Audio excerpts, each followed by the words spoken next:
They didn't just deny her service. They erased her dignity, slowly, deliberately, in front of everyone. She stood there, in the middle of a luxury showroom filled with polished floors and expensive confidence, while conversations flowed around her as if she wasn't human at all. Salespeople glanced once, then looked away. Laughter continued. Deals were discussed. Time passed. And still, no one acknowledged her presence. Minutes went by. The message was clear. She did not belong. When someone finally spoke, it wasn't kindness. It was judgment. "If you're lost, service entrances are around the back," the receptionist said loudly, without shame.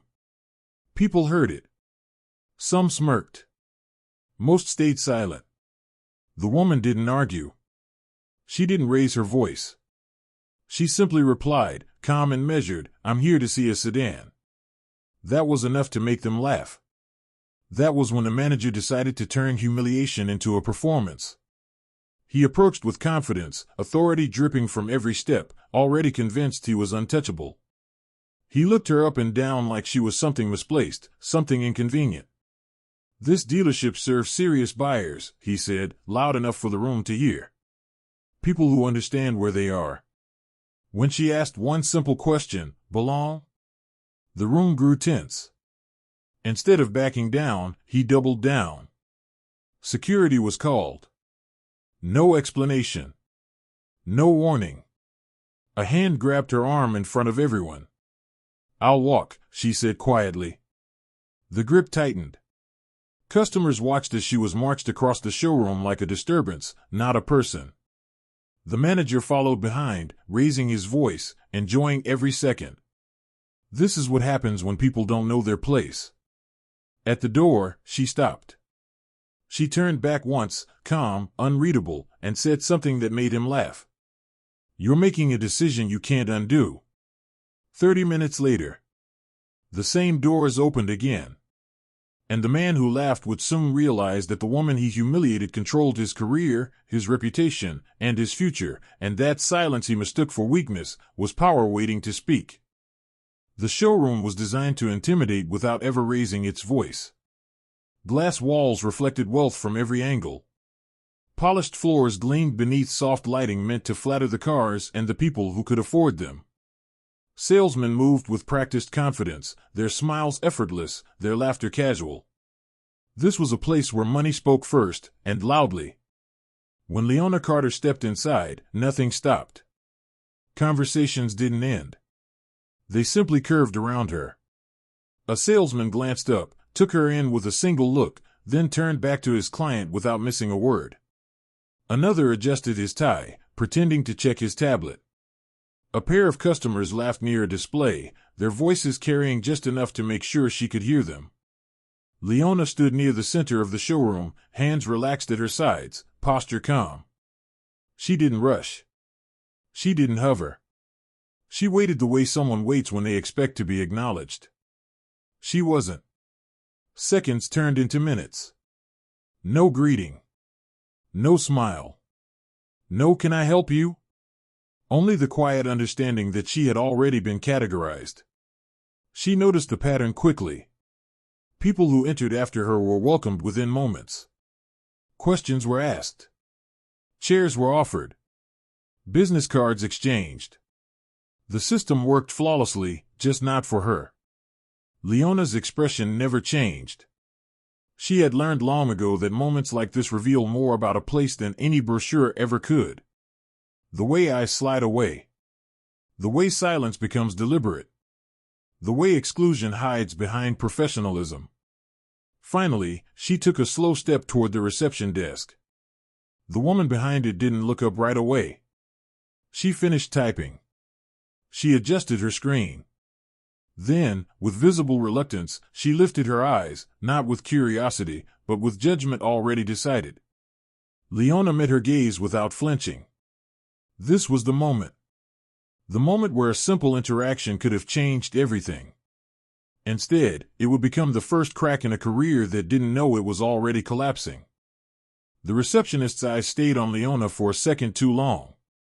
Not curious. Not welcoming. Evaluating. Her gaze moved slowly, from Leona's face, to her clothes, then back again, as if confirming a conclusion she'd already reached before Leona ever spoke.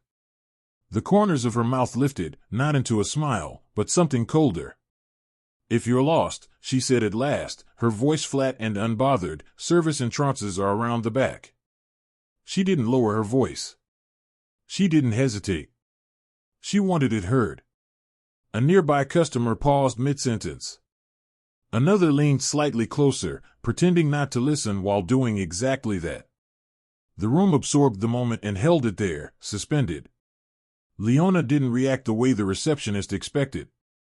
No anger. No embarrassment. No apology. "I'm not lost," Leona replied calmly. "I'm here to see a sedan." For a split second, the receptionist blinked. Then she laughed. It wasn't loud, but it was sharp, the kind of laugh meant to dismiss, not to share. "This isn't a place for browsing," she said, tapping a manicured finger against the desk. "These vehicles aren't exactly casual." The implication landed hard. Someone behind Leona shifted uncomfortably. A man near the entrance looked down at his phone. Another customer smiled faintly, as if entertained. No one said a word. Silence did the rest of the damage. Leona nodded once, slowly, acknowledging the insult without accepting it. She stepped slightly to the side of the desk, giving space, not retreating, a quiet act of control that went unnoticed by everyone except herself. The receptionist leaned back in her chair, satisfied. In her mind, the situation was already resolved. The woman would leave on her own, quietly, the way people were supposed to when they realized they didn't belong. But Leona stayed. She stood there, composed, eyes steady, as the seconds stretched. Each one added weight to the moment. Each one made the receptionist more uncomfortable, though she would never admit it. That discomfort turned into annoyance. Annoyance into entitlement. And entitlement into a decision that would change everything. The receptionist glanced toward the showroom floor, toward the glass-walled office where the manager stood laughing with a client. She lifted her hand slightly, a subtle gesture, a signal. This was no longer about service. It was about control. And the person about to step in believed, with absolute confidence, that he held all of it. Evan Rhodes noticed the gesture immediately. He excused himself from his client with a practiced smile, straightened his jacket, and stepped onto the showroom floor like a man who owned every inch of it. His shoes echoed softly against the polished floor, each step deliberate, unhurried, a performance of authority meant to be seen. He didn't look at Leona at first. That was intentional. "Is there a problem?" he asked the receptionist, his tone calm but dismissive, as if the answer were already obvious. The receptionist didn't hide her smirk. "She wants to look at cars." Evan finally turned toward Leona. His eyes swept over her the same way the receptionist's had, quick, assessing, conclusive. He smiled, but it never reached his eyes. "Ma'am," he said, folding his hands behind his back, "this dealership serves serious buyers. People who understand where they are." A few heads turned. The air shifted. Leona met his gaze without flinching. "I know exactly where I am." That caught him off guard, not enough to stop him, but enough to irritate him. Evan chuckled softly, the sound carrying just far enough to invite others into the moment. "Then you also know these vehicles aren't for everyone," he said. "We don't waste time on fantasies." The word hung there. Fantasies. A customer near the entrance glanced over, curiosity replacing disinterest. Another leaned casually against the display, pretending not to watch. The circle tightened. Leona tilted her head slightly. "Fantasies?" she asked, her voice quiet. Evan's smile sharpened. He liked this part, the public lesson, the subtle reminder of hierarchy. "Belonging matters here," he replied, louder now. "And before we go any further, I'll need proof that you belong." Belong. The word landed again, heavier this time. Leona repeated it once, almost to herself. "Belong?" A few people shifted uncomfortably. Someone coughed. No one intervened. Evan mistook the silence for agreement. He took a small step closer, lowering his voice just enough to feel threatening. "I'm asking you to leave," he said. Then, raising it again for the room to hear, he added, "before this becomes embarrassing." Leona didn't move. The pause stretched. Evan's smile faded. Confidence turned to irritation, and irritation, quickly, to entitlement. He straightened, lifted his hand slightly, and spoke the word that would seal his fate. "Security." The guard arrived faster than necessary. He was tall, broad-shouldered, already wearing the expression of someone annoyed at being called. He didn't ask what happened. He didn't look for context. His eyes went straight to Leona, then to Evan, waiting for direction. Evan didn't hesitate. "Escort her out," he said, clearly, confidently. "She's disrupting our environment." The word environment landed like an excuse dressed up as policy. Leona turned slightly toward the guard. Her voice remained steady. "I'll walk." For a moment, it seemed like that would be enough. Then the guard reached out and closed his hand around her arm. Not gently. Not respectfully. Firm. Possessive. Final. A sharp intake of breath rippled through the room. Someone near the desk muttered something under their breath. Another customer looked away entirely, suddenly very interested in the floor. Leona glanced down at the hand gripping her arm. Then back up at the guard. "That won't be necessary," she said quietly. The grip tightened. That was humiliation in its purest form, not the words, not the laughter, but the certainty that no one would stop it. The guard began walking her toward the doors, guiding her like an object out of place. Leona didn't resist. She didn't struggle. She walked beside him, her posture straight, her expression calm, every step measured. Behind them, Evan followed, his voice rising just enough to make sure everyone heard. "We protect our standards here," he said. "This is what happens when people don't know their place." The sentence did what it was meant to do. People stared. Some with curiosity. Some with discomfort. Most with relief that it wasn't them. The polished floors reflected the scene, the guard's grip, Leona's silence, Evan's satisfaction, all of it playing out in slow motion as they crossed the showroom. At the doors, Leona stopped. The guard hesitated, confused by the sudden resistance. Evan stepped closer, irritated now. She turned. Once. Her face revealed nothing, no anger, no fear, no plea. Just clarity. "You're making a decision you can't undo," she said. Evan laughed. "Decisions are my job," he replied. Leona nodded, as if confirming something for herself. Then she stepped outside. The doors closed behind her with a soft, expensive sound. Inside, Evan adjusted his jacket, turned back to the room, and forced a smile. "Apologies for the interruption," he said. "Let's get back to business."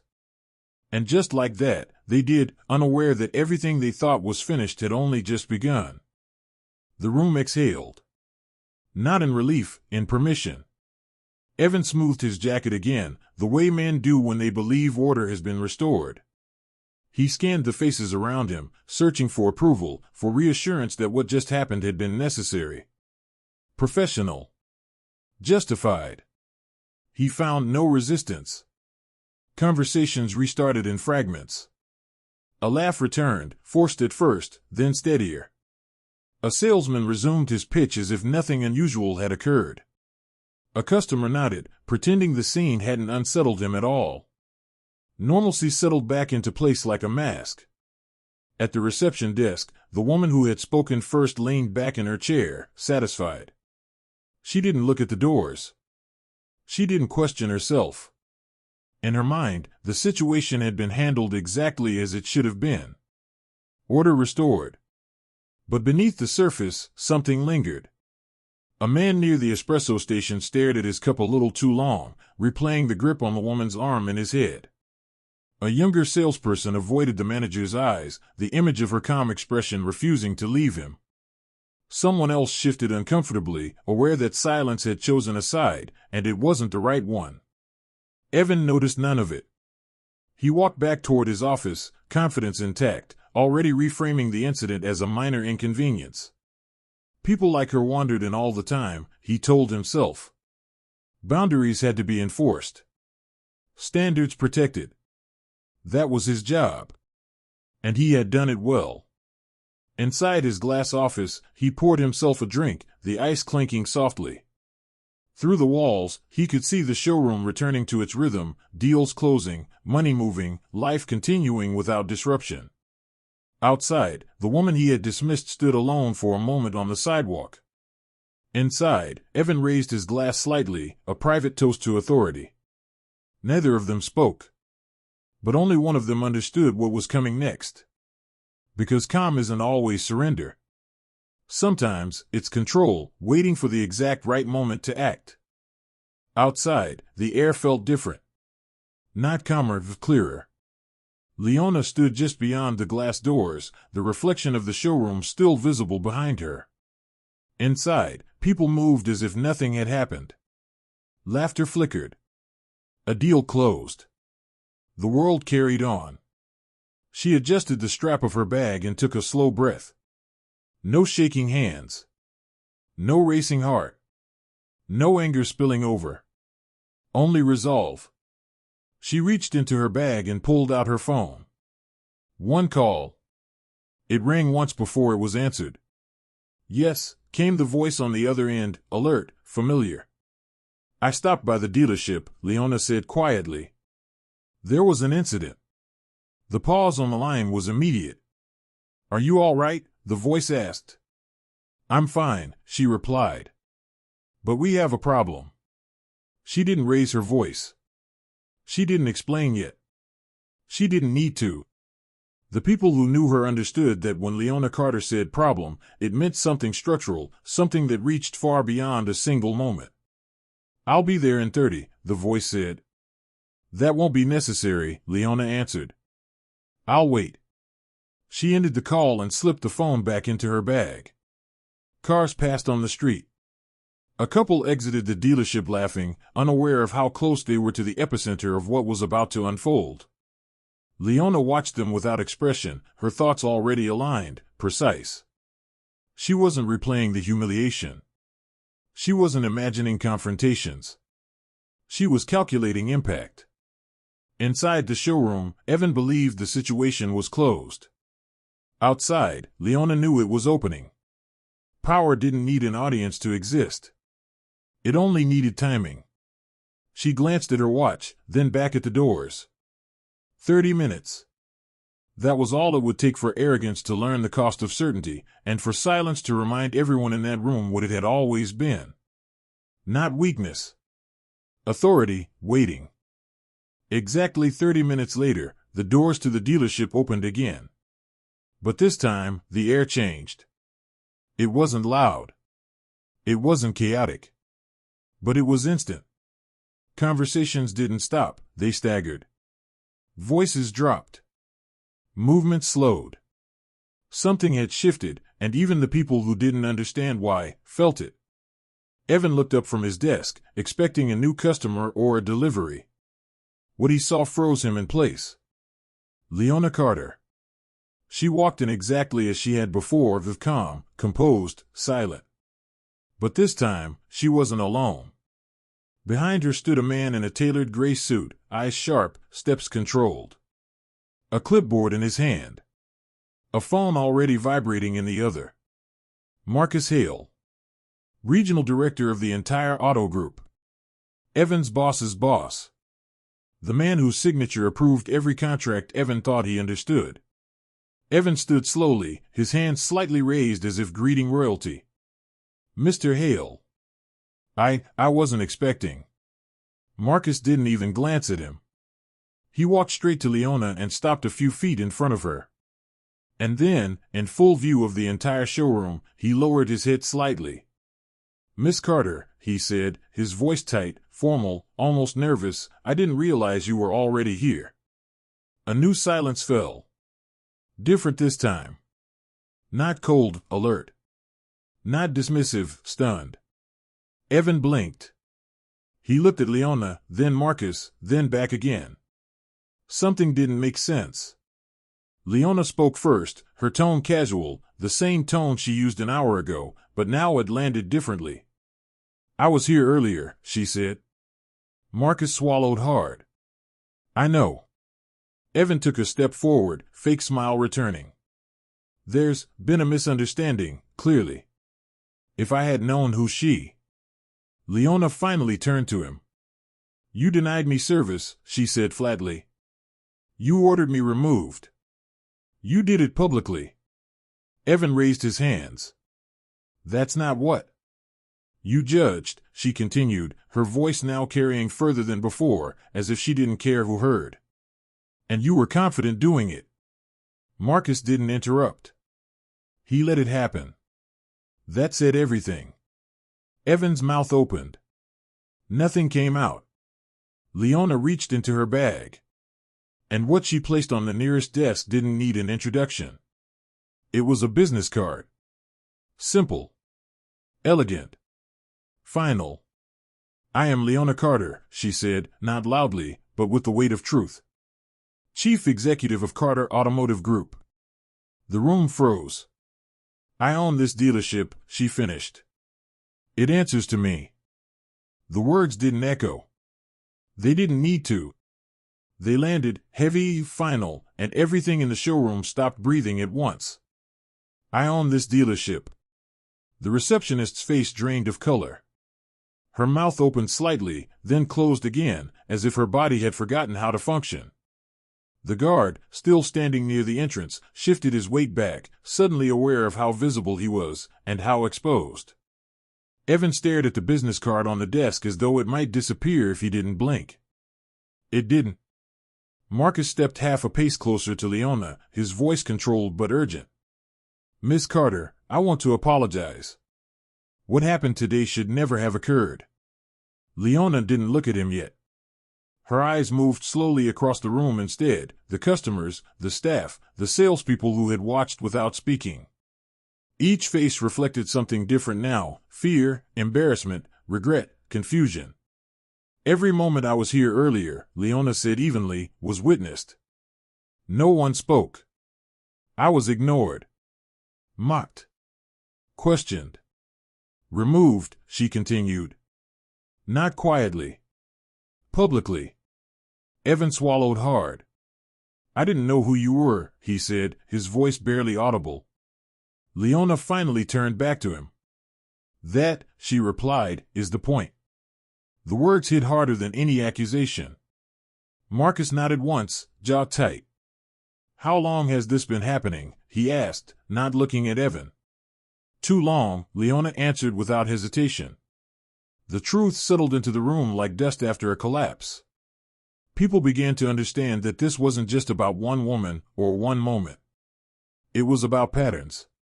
About permission. About silence mistaken for agreement. Leona reached into her bag again, this time slower, deliberate. She placed her phone beside the card, face down. This company does not get to decide who belongs based on comfort or assumption, she said. And it does not get to hide behind professionalism when dignity is violated. Evan shook his head slightly, panic creeping in. Please, if I could just explain. Leona raised one hand. Not in anger. In closure. You already did, she said. The room felt smaller now. Not because of the walls, but because there was nowhere left to hide. And what came next would not be loud. It wouldn't be dramatic. It would be decisive. Leona didn't raise her voice. She didn't need to. Effective immediately, she said, turning slightly so the words carried to every corner of the showroom, Evan Rhodes is no longer employed here. The sentence landed with a dull finality, like a door locking from the outside. Evan's face went slack. You can't, he started. I can, Leona replied, not looking at him. And I just did. Marcus nodded once, already pulling his phone from his pocket. There was no hesitation. No discussion.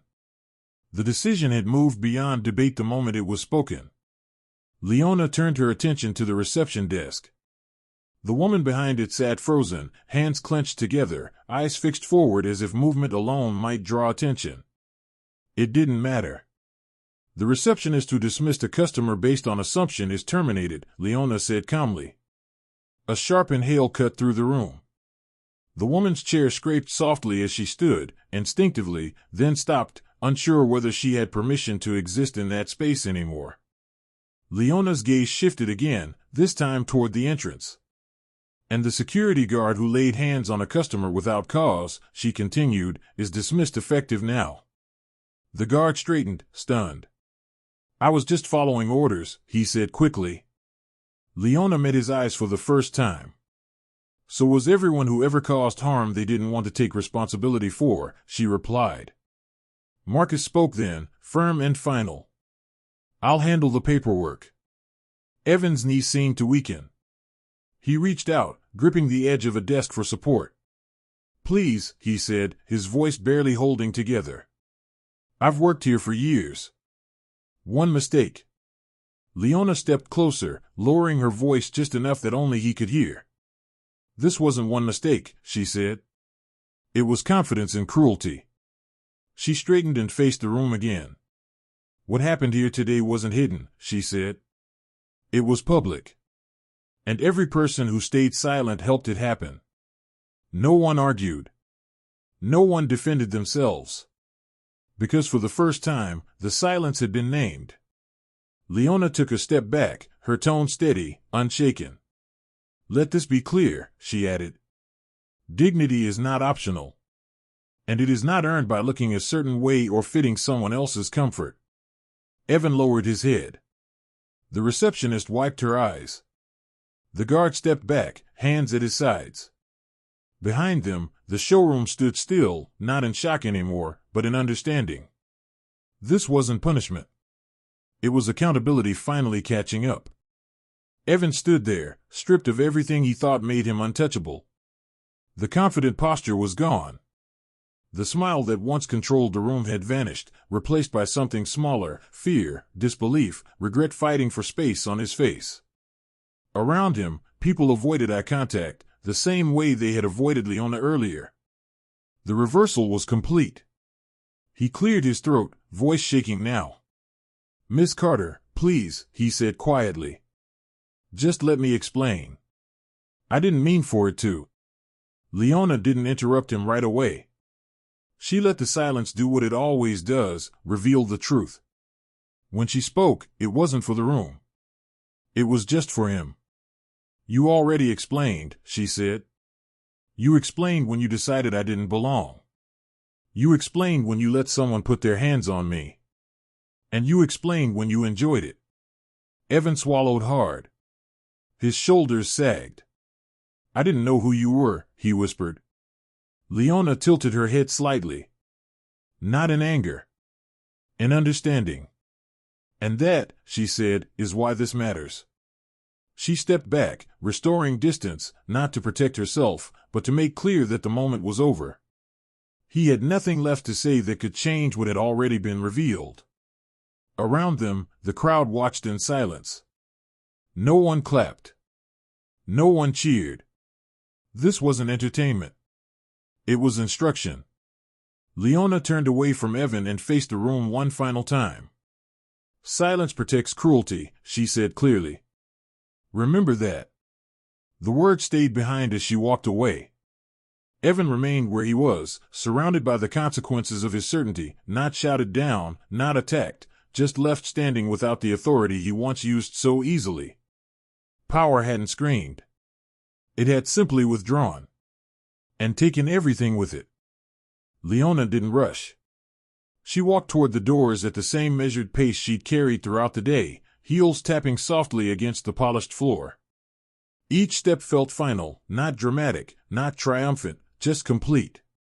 No one stopped her.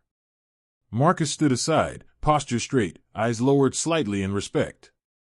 Staff members watched in silence, unsure whether to speak, apologize, or disappear.